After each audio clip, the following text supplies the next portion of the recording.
Chapter 4. Mr. Hyde and Mr. Seek. After his visit to Dr. Lanyon, Mr. Utterson did not sleep well. He tossed and turned until 3 in the morning.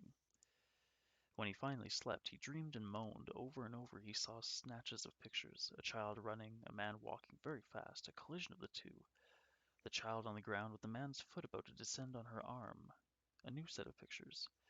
Henry Jekyll asleep in his large and richly furnished bedroom, the embroidered curtains around the bed plucked apart by a hand with dirty broken nails. Jekyll in a robe, seated at his desk, being forced to write a cheque for £90 by a man standing over him. The man in these two dreams haunted the lawyer all night and into the day, yet the man had no face that Utterson could recognize, though he knew the man in his dream was Edward Hyde.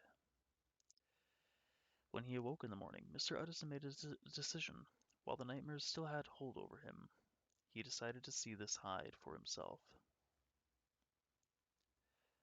Mysteries often vanish when facts are brought forward, reasoned Utterson, as he made plans. So if I replace a phantom Hyde with the real Hyde, I might understand that the reason for Jekyll's will. At least Hyde's face will be worth seeing for two reasons besides the will. It caused instant hatred in my cousin Richard, and its owner is without mercy toward children. From that morning on, Mr. Utterson went to the street of Blackmail House whenever he could free himself from his legal work. He would linger near the scarred door in the early morning, in the evening after dinner, and late into the night. With a wry smile, he said to himself, "If he is Mr. Hyde, then I shall be Mr. Seek."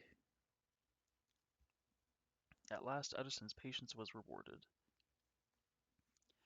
It was a clear night with a touch of frost in the air. The shops near Blackmail House were closed, and the lawyer was the only person about in the small street. Near 10 o'clock, Mr. Utterson became aware of an odd, light footstep. A tingling in his spine told him that the man he sought was approaching. Utterson stepped back into the courtyard next to the door, just as a small, plainly dressed man crossed the street, stopped at the door, and took out a key.